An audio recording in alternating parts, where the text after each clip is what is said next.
Hello, what's up and what's happening? Welcome back to the Vikings franchise rebuild. We've been messing with how we have been doing things, from simulating the first three quarters, then watching the computer take on the computer for the fourth quarter, to me commentating the whole game without any cuts, to now just simulating the game. And in that simulation, we lose to the Jets 20-16.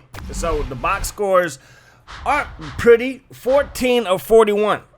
It's quite ridiculous. Very ridiculous. Just to have 108 yards, that's crazy.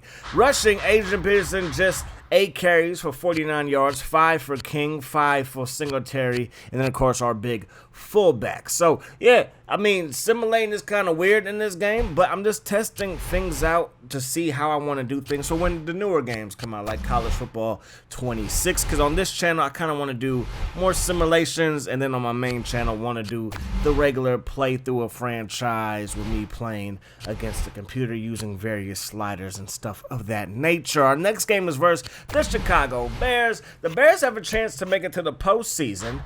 We kind of did, but when we lost to the Jets, that was kind of nipped in the bud there. But yo, our man King played pretty well in the last game. Adrian Peterson got back to his ways, 26 carries, $168 plus a touchdown. Singletary again got some significant playing time, and that does not happen when we do the Super Sim in game. So I'm happy that there was a little bit of splits in carries. Henderson had the most tackles. Watson had a decent number of picks in his second year. King finishes the year with a quarterback rating of 70.6 for a 65 overall quarterback in the fourth round. We got him in the fourth round for his rookie year. Not a bad rookie season, but definitely wasn't spectacular. Nothing to write home to mama about. Couldn't get Harvin the ball. Just 21 receptions in 16 weeks. 5 touchdowns, don't average close to 20 yards per catch.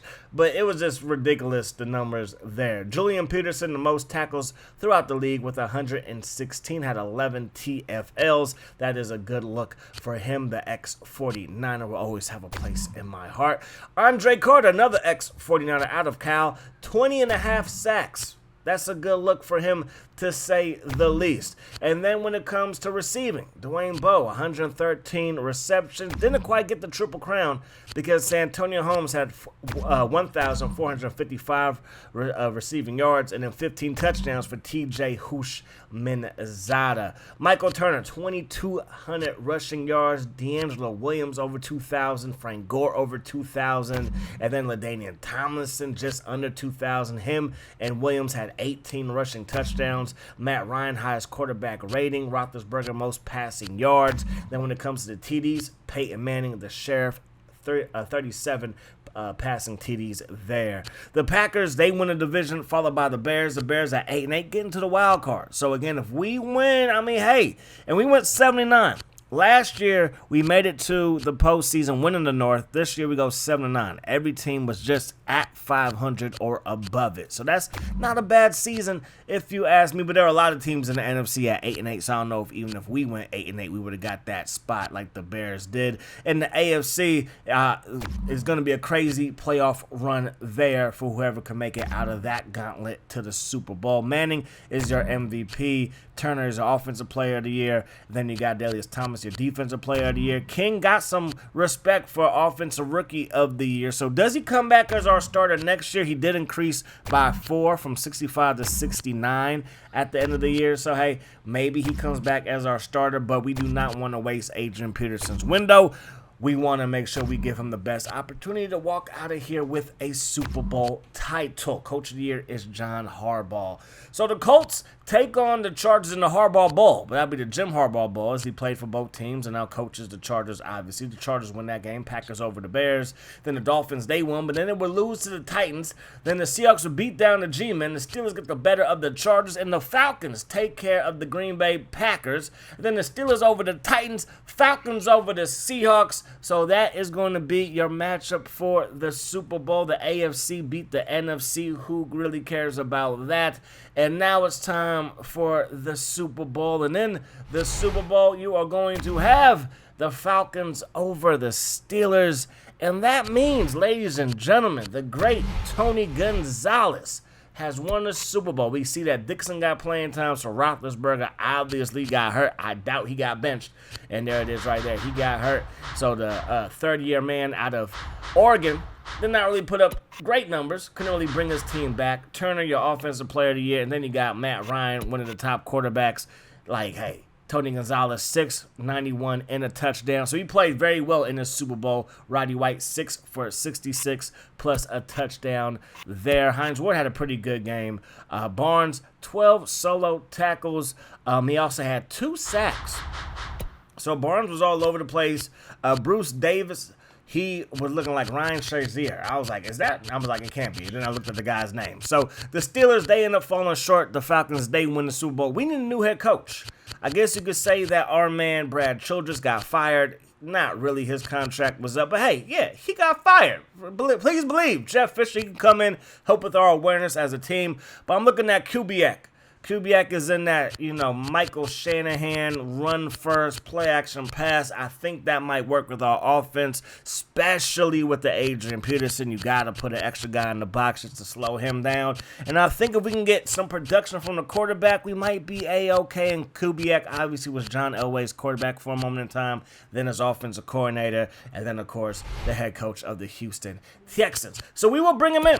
He is going to be our new head coach, not special teams coach, but head coach for the next 3 years. So obviously that is a good look. Then when it comes to the training staff, we just want to make sure that our guys can stay upright, especially the quarterback position. So Terrell Owens retires. Brandon Stokely retires as well. So again, just want to reiterate that I'm messing with the styles of videos that we do here so that we can have something kind of set in stone so you guys kind of can expect what to get moving forward. I'm on this channel. Again, I expect to do college football 26, kind of do it the same way where maybe I'm the recruiter, maybe I set the philosophy for the team, but then we see what the computer says happens. And then, of course, on my main channel, we'll be playing that game throughout the year. And hopefully we're going to have some fun with that game. Still going to be old school over there as well, but I want to mix in the old school and the new school on both channels. But over here, we're going to sim things. Over there, we're going to be playing against the computer, as I mentioned earlier. So I want to re-sign Chad Greenway. He's in the middle of his prime, out of Iowa.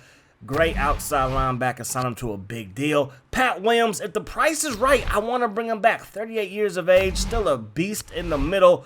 But he doesn't even want this contract. 3 years, $20 million, $8 million signing bonus. He's like he wants more dough. And we really don't have more dough like that because we have a big draft. We got to make some signings and stuff like that. Want to bring in Henderson. Probably not on a 6-year deal. He's kind of been in the league for a long time, relatively speaking. So a 3-year deal is what I'm comfortable with. He's comfortable with that as well. So I'm like, okay, everybody else is going to get your walking papers, and that includes Williams, that includes Longwell, that includes Mike Peterson, who we basically had on a rental. We traded for him knowing that he was on the last year of his contract. It really didn't work out because we didn't make it to the postseason. So everybody is going to go, including John David Booty. Then I look at the quarterback room, and I'm like, where's Tavares Jackson? Because I did not cut him, and I signed him to a 2-year deal last year. And then I'm like, Mike Peterson's still here. It shouldn't be that way. I let him go. I'm happy he's back because he's 80 overall. And if we could sign him to a deal, hopefully it was a team-friendly deal. And then I look and Pat Williams is still here. And I'm like, okay, hold on. And although I want Pat, we really can't afford him because we still have to sign free agents. We're going to have to fill out our roster. And that's probably going to be with some lower-level guys. And we still have the NFL draft. So it's not like I don't want Pat. I want Pat, just not at that number. And then I look and I realize that the franchise options got reset. Because when I started this, everything was set on user. So I think every offseason, I'm going to just have to look at it, make sure it's on user. Because this throws things off. And again, Pat's a great player, but I just can't afford him right now. So because he's on the roster right now, and I kind of want to do the draft before I make any trades, we're going to go after this one receiver, and that's Harry Douglas, kind of just to beef up that room. If we could have 80s across the board. And I think Harvin, although not the most productive seasons, I think he's up to like 91 overall. But with our team philosophy, I think he's like 87. But 91 overall, that's a good look. So Harry Douglas, offer him a contract. Matt Hasselbeck, I want to offer him a contract, but he wants a bigger deal than this. And again, I'm thinking long term. I'm not quite sure if this is the right fit. So Douglas ends up signing with Baltimore. So now we're looking at Bryant Johnson. And Bryant Johnson on my first channel versus the Jaguars had a big game. That's not why I signed him. But 75 overall, has decent size. I'm like, let's bring him in. So we miss out on Hasselbeck, who re-signs with Seattle. But we do bring in Jason Campbell. Here are your top guys. Jamal Jackson.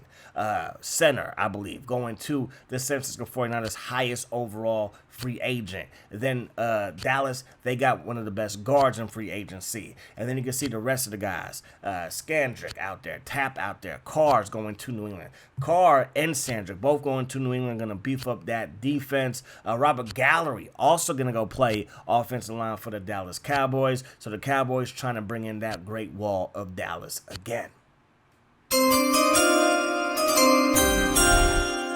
So now it's time for the NFL draft, and we have the 13th overall pick, and we can't miss this draft. We have to find guys that are impactful. Watson, who we drafted last year, had a decent rookie season, but King was kind of the main guy.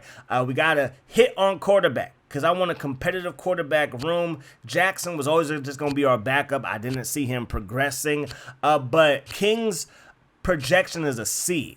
For these guys to really be good, like maybe Pro Bowl type players, their projection has to be, or their potential, has to be in that B range in this game. So I'm looking at all these attributes, and Pleasant looks interesting. The strength, the block shed, yes, the finesse isn't there, but who cares? Power move is decent, tackle is decent, but block shed and strength, and he's a D tackle. Maybe he could replace our man Williams, because again, I will probably look to trade him after the draft. Then Kevin Columbus, projected to go in the second or third round. Throw power is crazy. Throw on the run is one of the highest in this draft.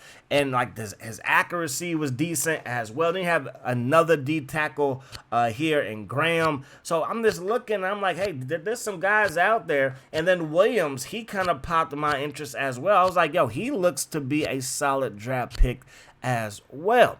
So when it comes to our first pick, it will be Pleasant, defensive tackle, because we're going to look to replace Pat Williams. Then I'm looking at this receiver, projected to go in the third round. Great speed, good jumping, good catching, and good agility. Route running, he needs to get coached up on that, but that's why we have Mr. Kubiak as our head coach. So second round, we could go with Columbus here. I think it's a tad bit early. Again, not trying to win no awards with the media with what they think I should do. I got to make the right picks for us, but I do think trading back is the right move here. So we will trade our second pick. We'll swap picks with Philly and get their third, and we will execute that trade. And Columbus is still there. I think he's better than the quarterback projected to go ahead of him. Just looking at the attributes, and he is our new starting quarterback, depending on the overall. Johnson's still there, that incredible talented receiver, so I'm liking that. We need a right end for depth. We also need a left end for depth, so these guys are just depth picks, probably going to be backups moving forward. Williams, he looks pretty darn good. Don't think he's going to be a starter for us, but he could be a rotational guy. And then got to beef up the O-line a little bit, and then we're just filling in team needs at this moment in time in the draft. So we go with Hickson at linebacker, and then we go with a receiver and Davis. Davis not going to turn out to be that good. So King, 69 overall. Campbell, 79 overall. The 21-year-old out of Purdue, 78 overall to start his career. He is our starting quarterback. There's no reason to wait. There's no reason for him to hold a clipboard. You're being thrown to the wolves. But we still have Hutchinson and McKenna on the left side of the O-line. Right side will probably get a little bit better. And now we're going to trade away Pat Williams for Vernon Davis, a backup safety, and a first-round pick. The safety is because we need depth at that position. Vernon Davis, I think, is an upgrade to Shenko. And then, of course, we have a first-round pick, which always comes in handy. So Columbus's numbers in the preseason was pretty darn good, and that's where we're going to stop things here. I've already simulated this season, but we went in and we did Super Sim, but this time we Super Sim the whole thing. So right now, again, I'm just testing things out on how I want to do it. I know that this game is old. This game is about 15 years old, and college football 26, maybe even Madden 26 are going to be brand new games, obviously. So Super Sim might change, but as far as style of video, that's what I'm working out And I'm thinking that I'm going to go with my first idea where we super sim maybe the first half, maybe the first three quarters, watch the fourth quarter, do it that way for at least for a quarter of the season, halfway through the season, and that would be our season.